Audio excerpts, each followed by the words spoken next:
Hello students, welcome to our channel. Let's start today's session. Today we are going to discuss about the exercise 9A. 9A के हमारे question number 1 to 4 हो चुके हैं, तो जिन्होंने इससे पहले वाली वीडियो नहीं देखी तो वो ज़रूर देख लेना, क्योंकि बेसिक कंसेप्ट वही है और अगर आपको वो नहीं समझ आया तो आगे भी समझ नहीं आएगा. So let's start from question number 5. बहुत इजी सा चैप्टर है, छोटे छोटे क्वेश्चन है. देखो 5th क्वेश्चन में क्या कह रहा है. If the cost of petrol is ₹68.75 पर लीटर. कॉस्ट कितनी है पेट्रोल की? 1 लीटर कितने का आता है? 68.75 का. Right a direct variation equation two describe the cost y of x. देखो y ऑफ x लिख रहा है वो, लीटर्स ऑफ पेट्रोल, तो इसकी क्या लिखनी है हमें? डायरेक्ट वेरिएशन लिखनी है y of x. y of x का मतलब यहाँ है, क्योंकि हमें पता है वैसे तो ऑफ का मतलब मल्टीप्लाई होता है, ऑफ का मतलब क्या होता है? मल्टीप्लाई, बट ये डायरेक्ट वेरिएशन है और हमें पता है डायरेक्ट वेरिएशन में तो किस में आता है? एक न्यूमरेटर होता है, एक डिनोमिनेटर होता है. That is direct variation is in the form of fraction, है ना. तो क्या लिखेंगे? y by x is equal to 68.75. बस हो गई बात खत्म.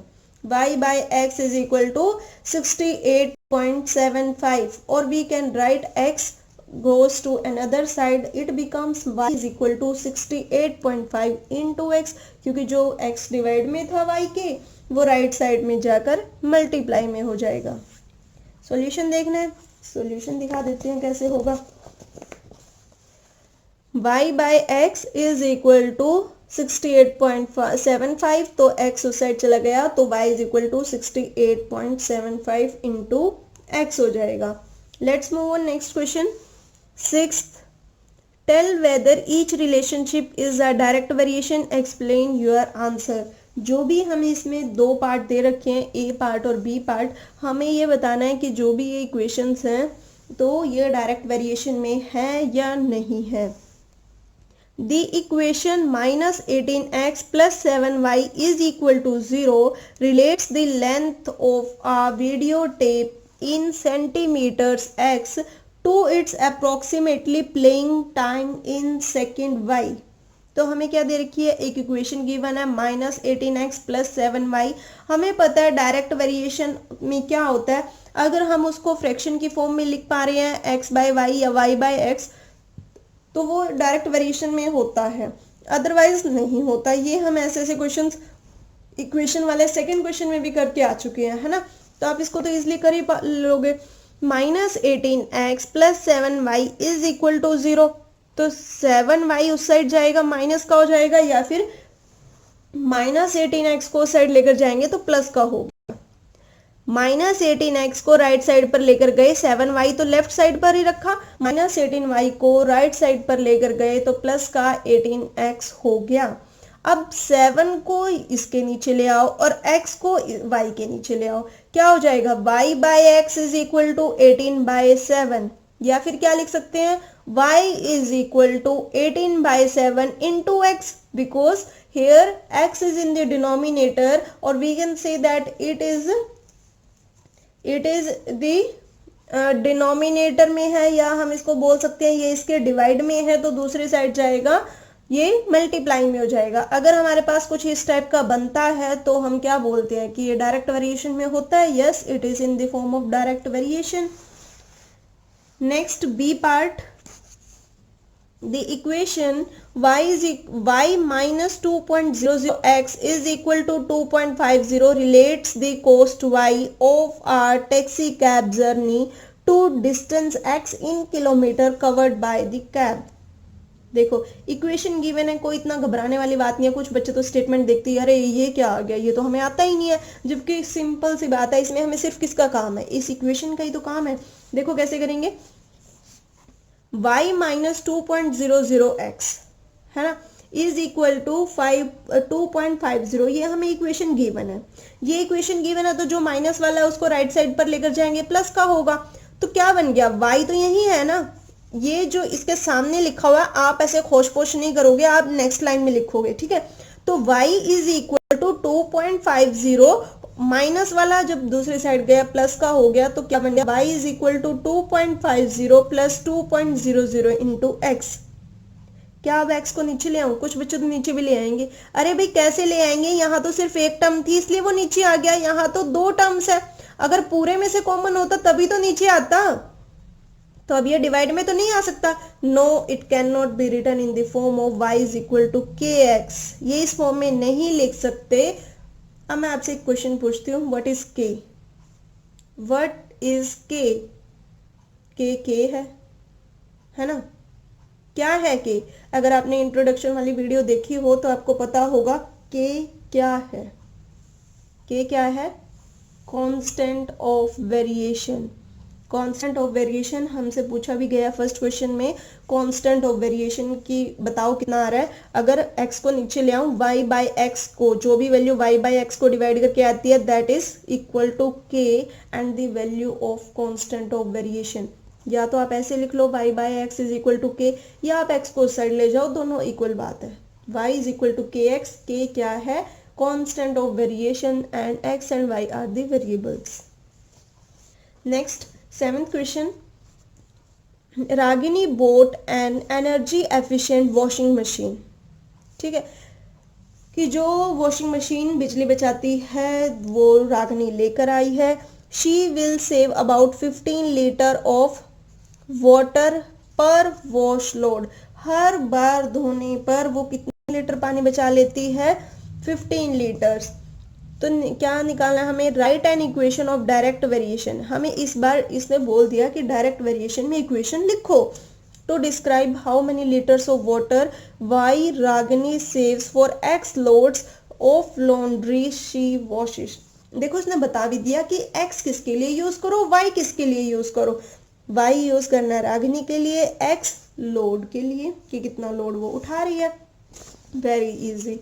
y by x is equal to कितना? 15। बोला तो हुआ है 15 लीटर, तो y by x is equal to 15 और we can write y is equal to 15x, ऐसे लिख सकते हैं। इजी था। Next B part, if Ragini does 1 load of laundry daily, अगर वो 1 लोड सिर्फ एक ही बार में कपड़े धो लेती है, how many litres of water will she save at the end of year. तो वो साल के अंत तक कितने लीटर पानी बचा लेगी।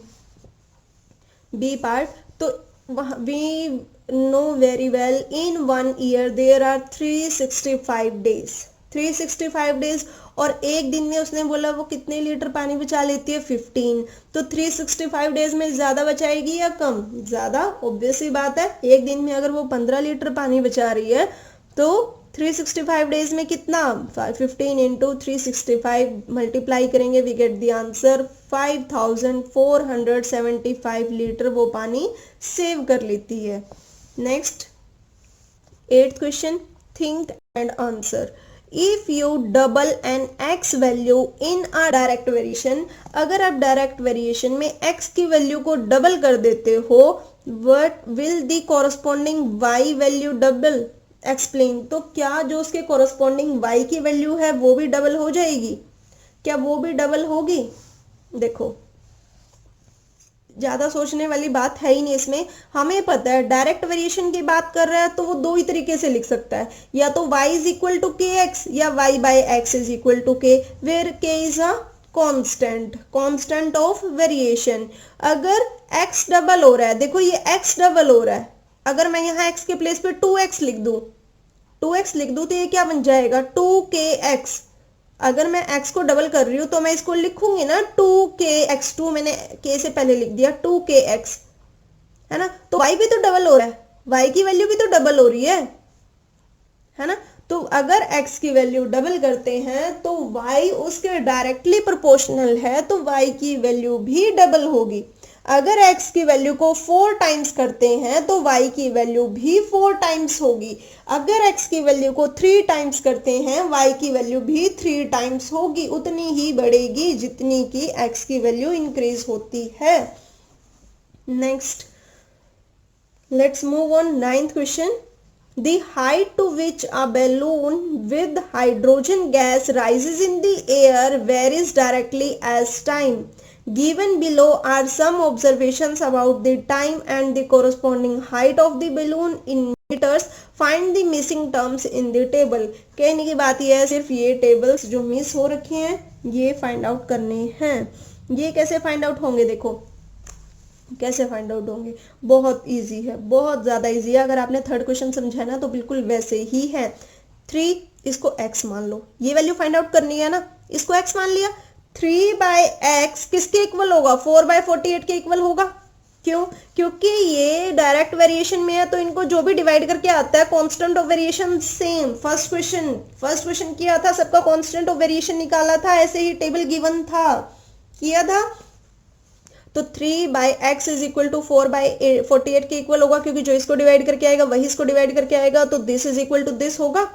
3/x इज इक्वल टू 4/48, यहाँ से वैल्यू आ जाएगी। फिर इन दोनों को इक्वल रख दो, फिर इन दोनों को इक्वल रख दो। अब कहोगे इन दोनों में ये दोनों वैल्यू नहीं है, जब इन दोनों को इक्वल रखोगे तो ये वैल्यू नहीं आएगी क्या आपके पास, तो ये वैल्यू तो पता ही लगी। अब इन दोनों को इक्वल रखेंगे ये वैल्यू पता लगी, इन दोनों को इक्वल रखेंगे ये वैल्यू पता लगी। अगर दिक्कत आ रही है तो इसको और इसको इक्वल रख दो, जिस मर्जी को इक्वल रख दो, आंसर विल बी सेम।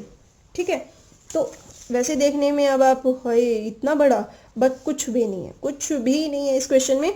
देखो 3/x is equal to 4/48, solve करेंगे, कैसे सॉल्व करेंगे, 48 को उधर ले जाओ, x को उधर ले जाओ, ठीक है, और x की वैल्यू निकाल लो, क्या हो जाएगा। देखो x को उस साइड ले गए 4x, इसको इस साइड ले गए 48। अब कुछ बच्चे तो यही सोच में पड़ जाएंगे, जब इसको उस साइड लेकर गए तो ऐसे आना चाहिए था, ऐसे आना चाहिए था 3 into 48 is equal to x, उस साइड गया x इंटू 4, ऐसे आना चाहिए था। लेकिन यहाँ तो क्या लिखा है, पहले 4x लिखा है, फिर 48 इंटू 3 लिखा है। अरे भाई ये इसके इक्वल है, ये इसके इक्वल है, या तो इसको इधर लिखो या इसको इधर लिखो, कोई फर्क नहीं पड़ता। आप अपने अकॉर्डिंग अपनी नोटबुक बनाइए, यहाँ सिर्फ समझने का काम कीजिए कि आपको कंसेप्ट क्लियर हो रहे हैं कि नहीं। अच्छा ये तो आपको पता ही है, जब ये दोनों इक्वल है, चाहे इसको लेफ्ट साइड पर लिखो चाहे इसको लेफ्ट साइड पर लिखो, ठीक है। तो 4x is equal to 48 into 3, 4 को नीचे ले आओ, कैंसिल आउट हो गया, ठीक है। पहले मल्टीप्लाई मत करना, पहले 4 को नीचे ले आना है, क्योंकि ये डायरेक्टली कैंसिल आउट हो रहा है, बाद में मल्टीप्लाई करके आंसर आ जाएगा। तो x की वैल्यू कितनी आ गई, 36 मीटर, यहाँ लिख देंगे हम 36, ठीक है। फिर इन दोनों को सॉल्व कर लो, इन दोनों को, आंसर आ जाएगा बिल्कुल इसी तरह। कैलकुलेशन है, दो को इक्वल रखना है और वैल्यू फाइंड आउट करते जाना है, मुश्किल बिल्कुल भी नहीं है। चलिए नेक्स्ट क्वेश्चन पर, क्वेश्चन नंबर 10th।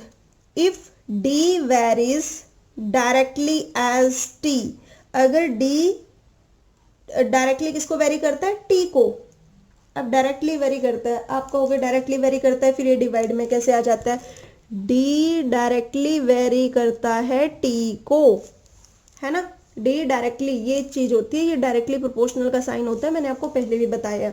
और जब ये डायरेक्टली प्रोपोर्शनल का साइन हटता है, हम यहाँ कांस्टेंट ऑफ वेरिएशन k लिखते हैं और ये t डिवाइड में आ जाता है। तो अगर डायरेक्टली प्रोपोर्शनल वो देता है कि d is directly proportional to t, तो क्या लिखेंगे, d बाय t।